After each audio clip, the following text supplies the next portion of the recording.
Na palavra do Senhor nessa noite.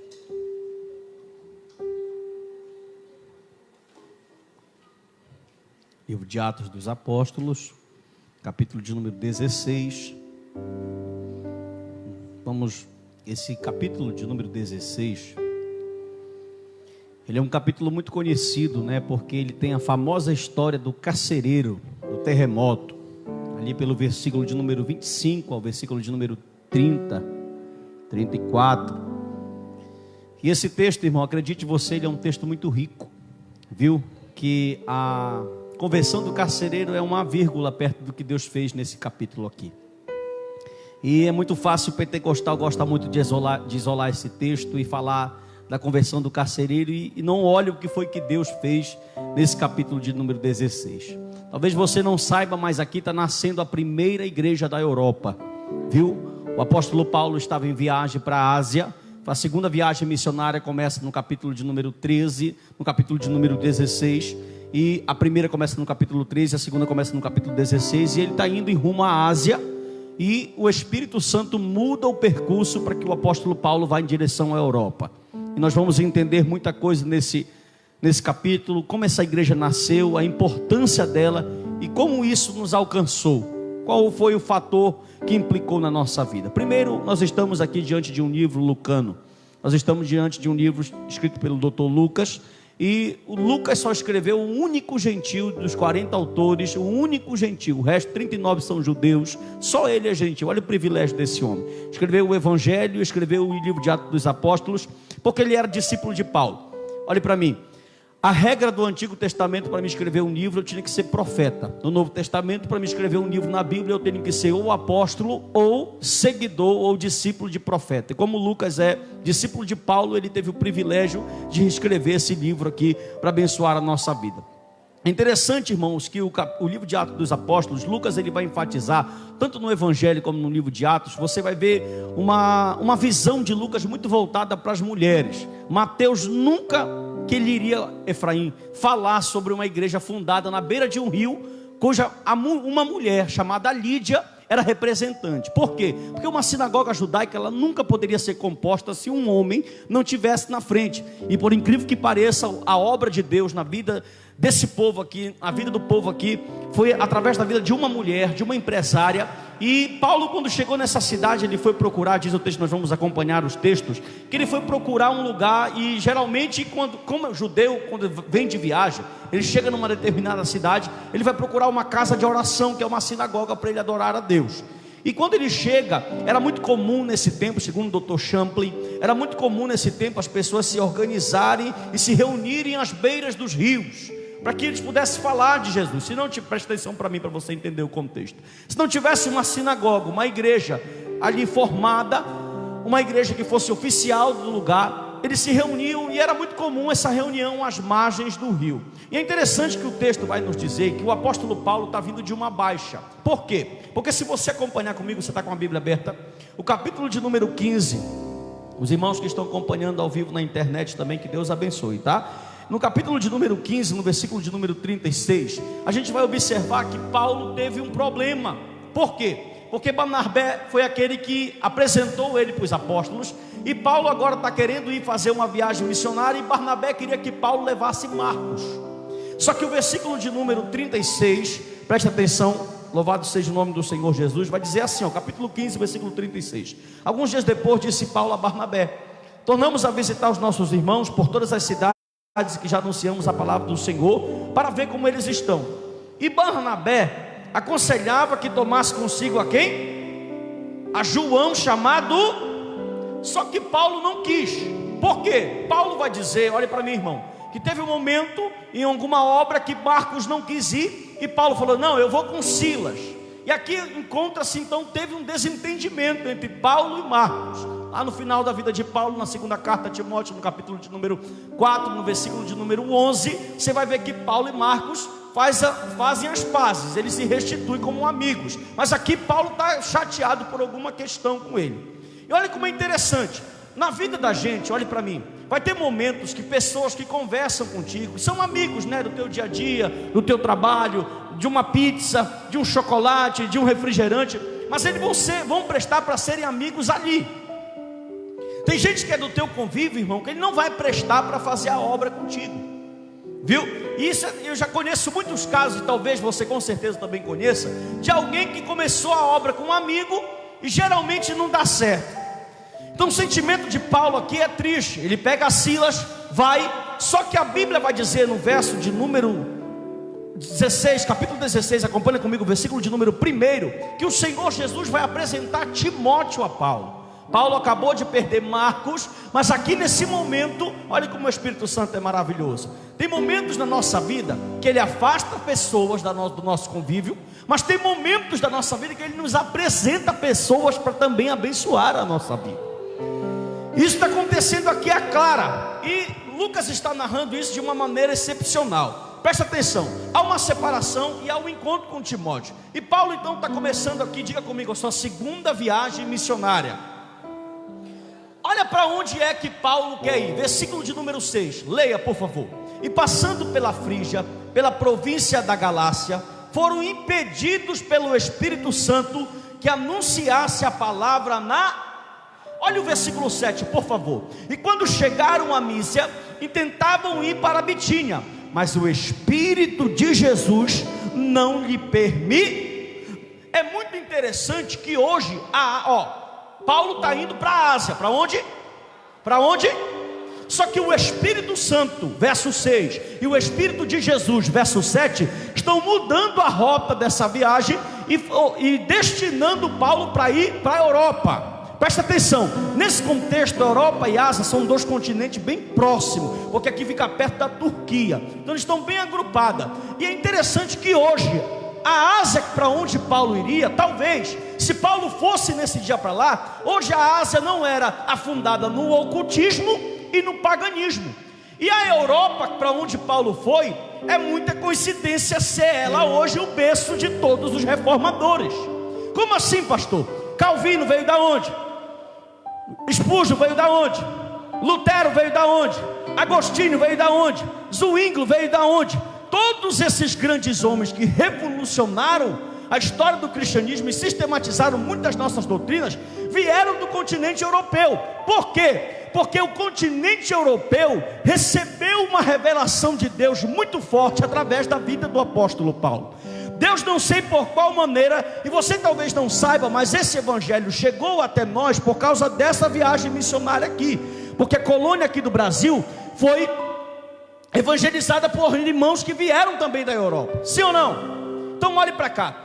É interessante a forma que Deus faz através da vida de Paulo. Vamos aqui que nós vamos entender esse texto, ele é muito rico. Paulo está fazendo missão na direção de Deus. Presta atenção, versículo de número 9, eu quero que você leia comigo. Quem encontrou, diga eu. E Paulo teve de noite uma visão, que se apresentava um varão da Macedônia, e lhe rogava dizendo: passa a Macedônia e ajuda-nos. Irmão, olha que coisa interessante. O modo que Deus muda o percurso da viagem de Paulo, Efraim, é através de uma visão. Deus se revela para ele através de um varão macedônio. Alguns estudiosos vão dizer que talvez Paulo não conhecesse ninguém da Macedônia, mas como Lucas coloca um varão macedônio, pode entender que Paulo tivesse algum contato com alguém daquela região. Se você pegar o livro de Atos dos Apóstolos e as 13 cartas que Paulo escreveu na Bíblia, você vai observar que as viagens missionárias do apóstolo, elas eram viagens estratégicas. Como assim? Ele sempre procurava uma província, uma capital ou um centro urbano bem aglomerado, onde tinha muita gente, porque seria muito mais fácil proclamar o evangelho de onde tinha mais gente que de onde tinha pouco.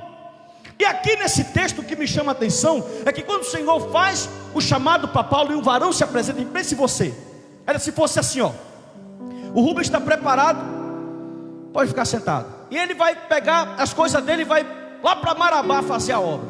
Irmã Flor, Marabá é terra boa, né? Vai lá para Marabá fazer a obra. E de repente Deus, olha que coisa interessante, se revela para ele num sonho, e aparece um pastor gordo. Ele fala, e o pastor fala no sonho para ele assim: olha, não vai lá para Mocajuba. Se é eu ou você ou o Rubens, a gente fala assim, mas será que esse sonho é de Deus? Olha o verso 10 aí na tua Bíblia. Paulo nem hesita, e depois, logo depois da visão, será que ele tinha, irmão, consciência que era Deus que estava falando com ele. Você pode observar no texto que a visão se apresenta para ele, o varão macedônio se apresenta para ele, e logo no versículo de número 10, ele não fica perguntando e fazendo propósito, ele se arruma. Por quê, irmão? Porque um homem que anda com Deus, uma mulher que anda com Deus, que sabe ouvir. Pergunte para o seu irmão aí, por favor, olhe para ele e pergunte assim: você ainda lembra do tom da voz de Deus? Ei, irmão, porque tem coisa que só dá para discernir, ou só há um discernimento, se você tiver espiritualidade. E me chamou muita atenção isso aqui, que a missão estava tão na direção de Deus, que o apóstolo Paulo, ele nem questiona Deus. Tipo assim: Senhor, eu quero ir para a Ásia, eu estou pronto com Silas para ir para lá. Aí o varão macedônio se apresenta em visão e fala: não, Paulo, é para a Europa, é lá que eu tenho um propósito. Versículo de número 10 novamente: e logo depois da visão, procuramos partir para a Macedônia, concluindo que o Senhor nos chamara para nos anunciar o... Olha que coisa interessante isso. Ele tinha convicção, irmã Iraneide, que Deus estava nesse negócio. E nós vamos ver que Deus estava mesmo agora. Amém? Vamos lá. Capítulo de número 16. Aleluia. Versículo de número 13 e versículo de número 14. Olhe para mim antes de você ler, por favor. Olhe para mim todos. Diz o texto sagrado que Paulo chega e vai rumo à Europa. E ele chega numa região, num lugar chamado Filipos. Versículo de número 12. Leia lá. Está escrito assim, ó: e dali para Filipos, que é a primeira cidade da parte da Macedônia, e uma colônia que tivemos alguns dias nessa... Deixa eu te explicar como são essas colônias. As colônias romanas nesse tempo, por exemplo, tem Roma, que é a capital, e toda cidade que se diz ser colônia romana, ela é uma miniatura de Roma. Ou seja, eles tentam imitar tudo que tem na capital, eles tentam trazer costumes, vivência, lugares, teatros. Então se constitui uma colônia, porque está imitando Roma. E Paulo chega nessa cidade de Filipe, e o texto, e o versículo de número 13, leia comigo, é culto de ensino, diz assim, ó: no dia de sábado, saímos fora das portas para a beira do rio, onde julgávamos haver um lugar para orar. Olha só, ele chegou, missionário, olhou o campo. Já fica imaginando a cabeça de um missionário, de um plantador de igreja, de um discipulador, de um teólogo, de um pastor, chamado Paulo, chegando no lugar. Deus sabe, meu irmão, sábado é sagrado. Ó, você não vem no culto domingo? Não é sagrado você vir no culto domingo? Para o judeu, o sábado é sagrado, ele tem que ir numa sinagoga. Quando deu sábado, Paulo com certeza olhou a cidade, olhe para mim, e ele viu que não tinha nenhuma casa de oração oficial, não tinha nenhum mestre oficial para ensinar o povo lá. E era muito comum, como eu disse no começo da mensagem, eles irem às beiras do rio. E ele falou: eu vou na beira do rio. Quando ele chega na beira do rio, tem um grupo de mulheres lá. Oh, glória. Olha como o Espírito Santo de Deus é estratégico, Efraim. Uma dessas mulheres que estava lá, preste atenção, diga assim comigo: Lídia. Versículo 14, leia. E uma certa mulher chamada Lídia, vendedora de púrpura, empresária, viu, da cidade de Tiatira, que servia a Deus, nos ouvia. Olha o texto: e o Senhor abriu o coração dela. Presta atenção.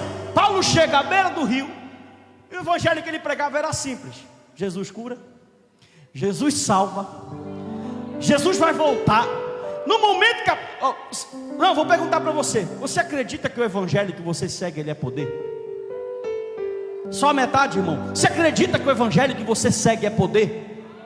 Paulo está pregando, e o texto está nos confirmando que enquanto ele prega, o Espírito Santo trabalha no coração dessa mulher que é empresária.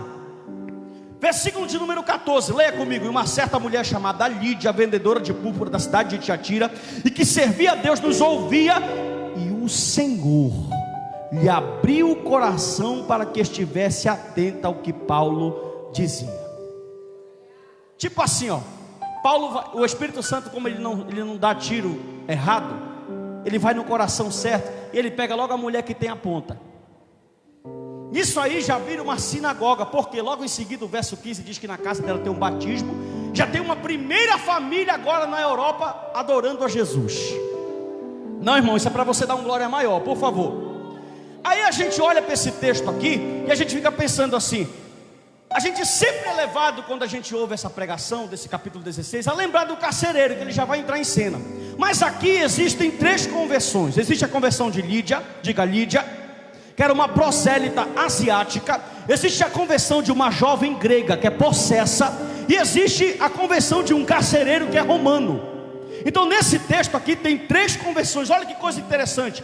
E cada uma foi um modo que Jesus usou para fazer. Tipo, Lídia escutou o evangelho, virou crente. A jovem, para ser crente, teve que ser liberta. E o carcereiro, para ser crente, teve que ouvir um terremoto. Você está imaginando o quê? Tem gente que é tão ruim, que ele está vendo o milagre, ele está ouvindo o evangelho, ele está ouvindo a pregação, mas o coração é duro. Há um problema muito grande nisso aqui. Outra coisa, essa igreja, ela era multicultural e multirracial. Como assim, pastor? Tem gente de toda a classe nela. Olhe para mim. Lídia era rica, a jovem era pobre e o carcereiro era de classe média. Uma era grega, outra era asiática e outra era romano. Já pensou um negócio desse? Tinha que ter muito Deus na vida de Paulo, para que Paulo pudesse encaixar esse cristianismo aqui. Agora olha só uma coisa interessante, presta atenção para mim, por favor. Em todas as classes que tinha nessa igreja, Deus ele usa uma forma diferente. Por exemplo, eu não sei qual foi a forma que Deus usou para te trazer para o evangelho. Alguns vieram só pela pregação, outros tiveram que pegar uma doença e ser curado lá no leito. Outros que tiveram que ver Deus trabalhar fortemente na vida de um parente, de alguém, de um amigo, ou nele mesmo. Outros nem um terremoto ainda trouxe. Só que o problema é que quando a gente pega esse texto aqui, a gente quer fazer dele doutrina. Tipo, olha, comigo aconteceu assim, então contigo tem que ser assim. Só que a forma que Deus te trouxe para conhecer a Ele não é regra para ninguém. Paulo chegou e foi simples, pregou o evangelho, a mulher só ouviu e falou: eu quero Jesus. A outra passou por um processo de receber uma libertação de Deus, para falar assim: eu aceito sim, mas só depois da libertação. E o carcereiro, irmã Iraneide, teve que ver a corrente sair, a cadeia quebrar, para poder confessar o nome do Senhor Jesus. Amém ou não amém? Então vamos lá, presta atenção. Deixa eu te falar uma coisa. Se você que está me ouvindo aqui, porque, irmão, às vezes, olhe para mim, às vezes a gente se engana. Por favor, olhe para cá. Às vezes a gente se engana. Nem todo mundo que senta no culto de terça-feira, ou no culto de domingo, ou no culto de sexta, ainda conhece Jesus. Agora deixa eu te falar uma coisa. Eu tenho certeza, como vive o Senhor, pelo que eu estudo do texto bíblico, que o nosso Deus, Ele não perde os seus. Não tem como, irmão, perder os seus para Satanás. Então, se você se considera um escolhido, deixa eu te falar, te dar uma boa notícia. Vem pela pregação.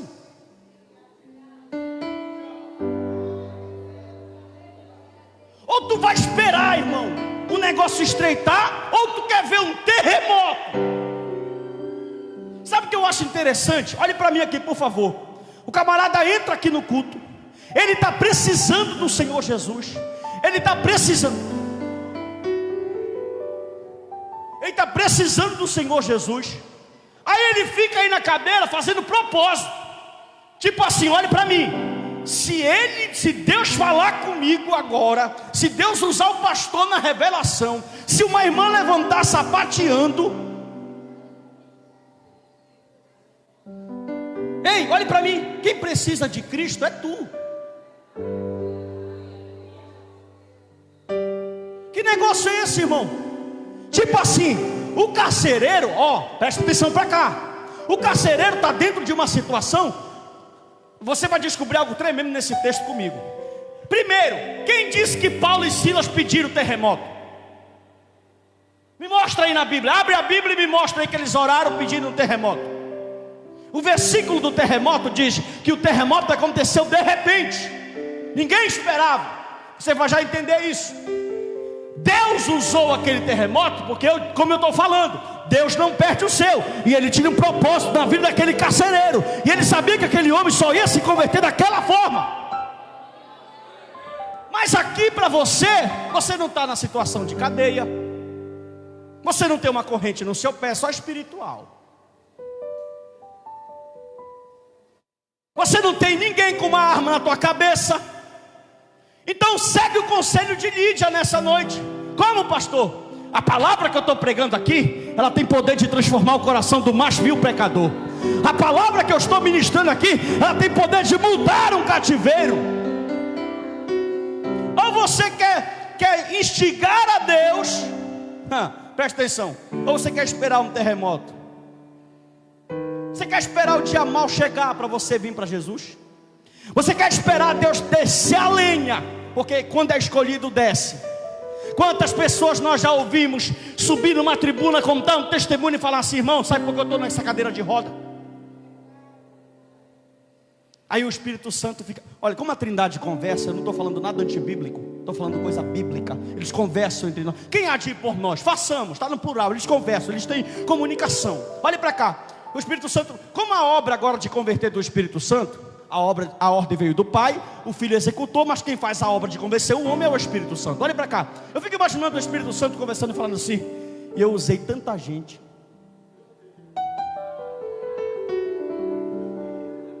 e ele foi em tanto culto, e ela foi em tanta reunião. Irmão, deixa eu te falar uma coisa. Eu não vou falar de predestinação aqui, que o culto não é isso. Mas deixa eu te falar algo. Se o projeto de Deus na tua vida é de te salvar, não é palavra de maldição, é palavra bíblica. Nem que seja numa cadeira de roda, tu vem. E pensa num ser especialista para amansar cabra brava, é Deus. Camarada que anda empinado, com o peito para frente, igual pombo, que pensa que só ele pode, que só o que ele acha que é certo. Pensa num camarada para pegar leão e fazer gatinho de leão, é Deus. Como assim, pastor? Eu estou pregando aqui, eu estou olhando a fisionomia de vocês, o riso de vocês, e isso está se encaixando, porque outrora éramos nós que estávamos nessa situação. Uns vieram pela doença, outros vieram pelo desemprego, outros vieram porque não aguentava mais. Às vezes a gente se empolga, a pessoa entra por aquela porta ali, e a gente está pregando, a pessoa já saiu decidida lá da casa dela, e disse assim: hoje eu vou me entregar para ti, Senhor. Agora presta atenção no que eu vou te falar. Quando a gente olhe para mim, irmão, olha que coisa absurda isso. Fala aí, olhe para cá, só fala o Cinto da Glória. Isso, olhe para mim. Pensa na situação do que eu vou te falar agora. Paulo chega, ele está fundando uma primeira igreja num continente, fazendo toda a vontade de Deus. Nós temos um grande defeito. Pergunte qual, pastor? Olhe qual é. Quando a gente está fazendo só uma unha que Paulo fez, só uma unha, a gente já olha para o céu e fala assim: não, eu estou fazendo a obra, então Deus vai me abençoar.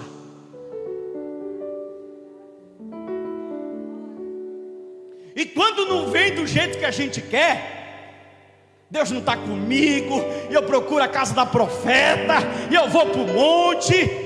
Olhe para mim, olhe para cá, crente. E Paulo fundou uma igreja, sabe o que ele ganhou? Corrente na mão e no tronco. Porque aquele que leva a mensagem, ele já sabe que ele é sujeito. Se eu coloquei a minha vida, a minha cara a tapa por Cristo, eu já sei que eu vou sofrer por amor dele. A nossa geração hoje prega e espera tapinha na costa. A geração da Bíblia pregou, esperava calabouço, esperava prisão, esperava corrente. Você está entendendo isso? E Paulo está pregando, está fazendo a vontade de Deus. E após ele pregar, ele já libertou uma jovem de demônio. Uma empresária já está crente. Sabe o que ele ganha? Prisão. Tipo assim, por quê, pastor? Meu irmão, você pode olhar na Bíblia em qualquer mundo, quando mexeram no bolso de alguém. Quando ele entrou em Éfeso, olha para cá. Demétrio, está na Bíblia, Atos capítulo de número 19, 20 e 21, diz assim: rapaz, quando esse homem chamado Paulo entrou aqui, a venda da estatueta de Diana parou de vender. Eles ficaram com medo que o comércio fechasse, porque as estatuetas pararam, porque agora é só um tal de Jesus. Não, você não entendeu. Agora os bruxos estão indo para a praça pública, diz Lucas, pegar os livros de magia e queimar, dizendo glória a Deus, aleluia, louvado. Por quê, irmão? Porque esse evangelho, presta atenção aqui. Geralmente Deus faz tanta coisa no nosso meio, às vezes a gente não entende. A gente está num lugar desse aqui, que para muitos tem até medo de entrar aqui, viu? Por quê? Porque pensa que aqui no Nova Esperança só tem bandido, só tem ladrão, só tem prostituta. A visão de quem mora lá para o centro é essa. Aonde é a sua igreja? Lá no 40 horas. Não entro para lá. Mal eles sabem que a graça de Deus está aqui, que a glória de Deus está aqui, que aqui tem crente, que aqui tem mulher cheia do Espírito Santo, que aqui tem homem de Deus, mulher de Deus. Viu? Mal eles sabem disso. E outra coisa, aonde uma porta, presta atenção, olhe para cá. Aonde uma porta do Evangelho é aberta, vou repetir para você entender. Aonde uma porta do Evangelho é aberta, é uma porta do céu que se abre e se coloca naquele lugar. Como assim, pastor? Se não, olha o que eu vou falar, e vou falar na direção de Deus. Se uma rua daqui desse conjunto abrir uma igreja séria, que tem compromisso com a palavra, que prega o Evangelho, vai parar de ter traficante, as prostitutas vão se converter, os drogados vão largar o vício, porque é uma porta do céu. Prova que Paulo entra aqui, prega, faz a vontade de Deus, está na direção, ia para a Ásia, veio para a Europa, e o que ele ganhou? Corrente, açoite, luta. Bora lá que Deus tem algo ainda para nós. Bom, presta atenção. Só que quando eu olho para a Bíblia, olha isso, eu vejo que as melhores experiências dos homens e das mulheres de Deus não foram na bonança. Nós temos a grande dificuldade quando nós estamos bem, de desonrar a Deus. Muitos de nós, quando Deus abre as portas, nos abençoa com aquela bênção tremenda, nem de Deus a gente lembra. Agora olha que coisa linda o que eu vou te falar. Capítulo 16, versículo 25, por favor. Todos.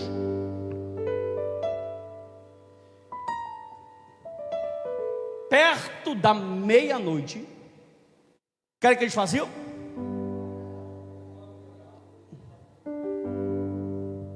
Olhe para mim. Olhe para mim. Se fosse eu e você, a gente ia falar assim: Deus, eu não aceito isso. Ei, não, tu não entendeu. Meu irmão, estou falando do maior missionário que tem na Bíblia, Efraim. O camarada deixou tudo para viver para Cristo. Ele apanhou, ele está sofrendo. Ele poderia falar assim: Senhor, o melhor plantador de igreja, eu mereço isso. Ele olhou, olha a maturidade cristã. Olha o que é um crente maduro. Olha para mim. Crente imaturo, quando a prova bate na porta dele, sabe o que ele faz? Ele blasfema, ele murmura: Deus não está comigo. Ele olhou para Silas, já ia dar meia-noite, estava acordado, com certeza estava pensando em alguma coisa. Ele olha para Silas e fala: Silas, bora cantar. Não, irmão. Ô glória. Todos os motivos humanamente para murmurar. Por quê? Porque a gente pensa que por estar fazendo a vontade de Deus, Deus é obrigado a fazer o que nós queremos. E Deus estava tipo falando para Paulo: Paulo, só trabalha e só obedece, porque quem dá ordem aqui, quem sabe como funciona, sou eu. Só que Paulo não é menino na fé, Silas não é menino na fé, Paulo não é imaturo, Paulo não é crente que põe Deus na parede. Crente que tem confiança em Deus, ou eu vou repetir, crente que tem confiança no Deus que serve, quando a prova, Leonardo, bate na porta dele, ele fala: eu vou cantar porque uma hora ele vai me ouvir. Aí eu vou repetir: eu vou louvar porque uma hora o céu vai acontecer alguma coisa.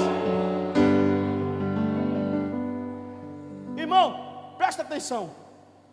Oh meu Deus, Paulo nunca imaginaria que Deus estava usando a prova dele para salvar uma família todinha. Se Paulo não vai para o cárcere, não tem família de carcereiro crente. E Deus falou assim: Paulo, eu vou te testar e o diabo vai te tentar. Deus não tenta, ele testa. Deus tenta Paulo, só que crente maduro não fica na provação. Você está entendendo isso? Se a provação tem batido na tua porta e você não tem passado no teste de Deus, é Deus querendo amadurecer alguma área da tua vida que precisa ser moldada. E eu te digo que isso é difícil, irmão. A gente logo fala assim: eu não mexo com ninguém, eu não faço nada para ninguém, eu não saio da minha casa, eu não faço isso, eu não faço aquilo. E Deus só falta falar assim: eu estou trabalhando em ti, o negócio é contigo. Oh glória, é contigo o projeto. Irmão, presta atenção que eu vou te falar. Essa é para você dar glória. Se Paulo não passa na prova, não tem Efésios na tua Bíblia, não tem Colossenses na tua Bíblia, não tem Filipenses. Por quê, pastor? Porque todas foram escritas em prisão. Se Paulo não vai preso, não tem 1 Timóteo na tua Bíblia, não tem 2 Timóteo na tua Bíblia, não tem Tito na tua Bíblia, não tem Filemão na tua Bíblia.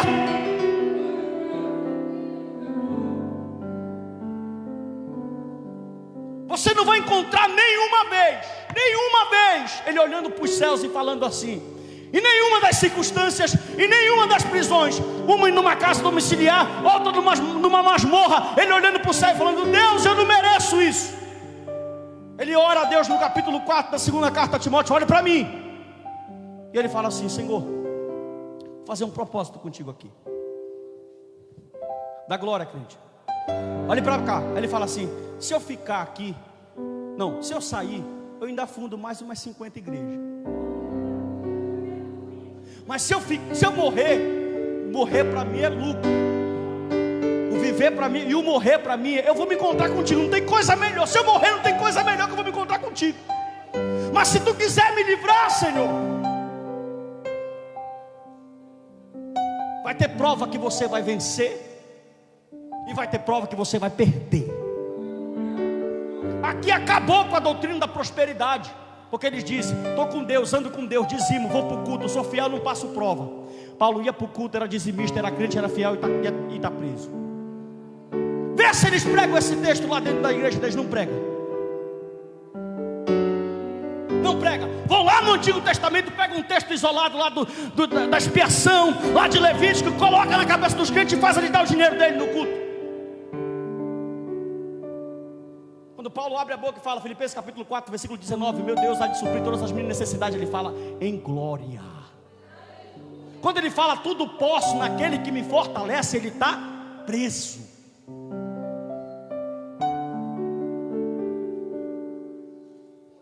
Sabe o que é lindo desse texto aqui? Olha o que vai falar no versículo de número 26.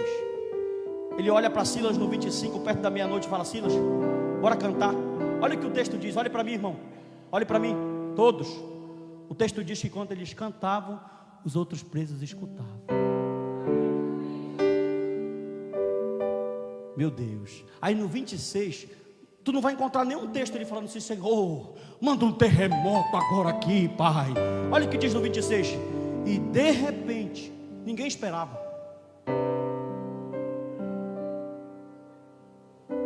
Por que Deus não mandou um terremoto lá quando Herodes decapitou Tiago? Tiago não era crente também? Meu irmão, Paulo está cantando, Paulo está louvando. Tiago, vamos louvar, Silas, vamos cantar. De repente não esperava e começou. Aí o pregador faz aquela empolgação, o terremoto. Alguns estudiosos lá, se você for estudar a região geográfica, eu já vou terminar, olhe para mim, 5 minutos da sua atenção. Se você for estudar a região geográfica, você vai entender que era muito comum pelas placas tectônicas serem muito próximas.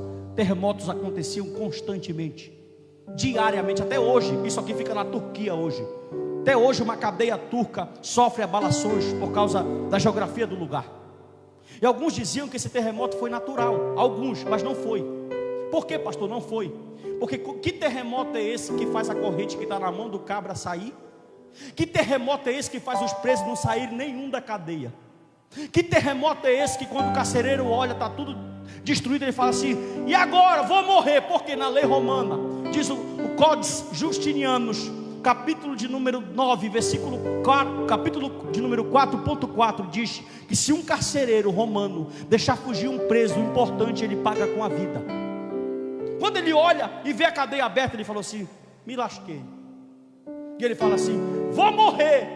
Quando ele olhou lá, na visão dele, Paulo e Silas já tinham, e os presos também já tinham. Aí olha o que vai acontecer. Versículo 27, lê na Bíblia. Acordando o carcereiro e vendo abertas as portas da prisão, tirou a espada e quis matar-se, pelo que eu acabei de te falar. E cuidando que os presos já tinham Só que Paulo vai dar um grito de lá e fala assim: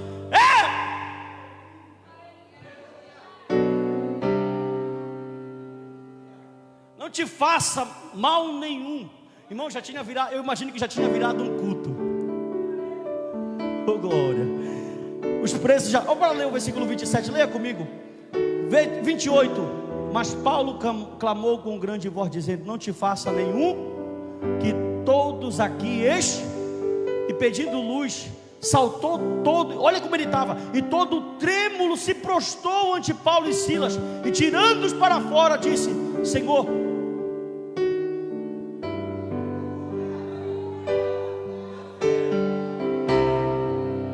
quando o crente é maduro, que ele sabe o que é espiritual e o que não é, Paulo olhou para Silas e falou assim: e aí, Silas, valeu a pena ou não valeu? Olha aí quem está se convertendo, Silas. E você imagina, logo em seguida o texto diz que toda a casa dele foi convertida, eles foram batizados e aceitaram a Cristo como seu único e suficiente Salvador. Irmãos, deixa eu concluir dizendo o seguinte: aleluia. Dá um glória a Jesus aí.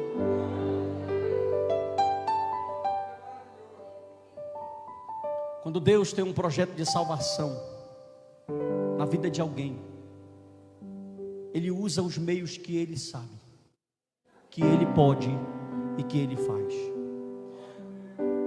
O propósito dessa mensagem, o tema central dessa mensagem é: não espere o pior acontecer para você vir. Alguns anos atrás, um amigo nosso foi muito avisado, muito avisado. Não vamos pegar longe não, já terminei, já fechei aqui. Quantas pessoas a gente vê todo dia quase morrer? Jovens que entraram aqui nessa igreja num culto terça-feira, num culto de meio-dia, e no outro dia estavam mortos. Por quê, irmão? Porque não ouviram quando o Senhor chamou. Se tem alguém aqui que se encontra nessa situação, Deus está te chamando de uma forma especial nessa noite, através da pregação do Evangelho, viu? E não brinque com aquele que é soberano, irmão. Não espere um terremoto acontecer, não espere uma libertação acontecer. Se entregue para Jesus enquanto é tempo. Jesus está voltando para buscar a sua igreja. Fique de pé, em nome de Jesus.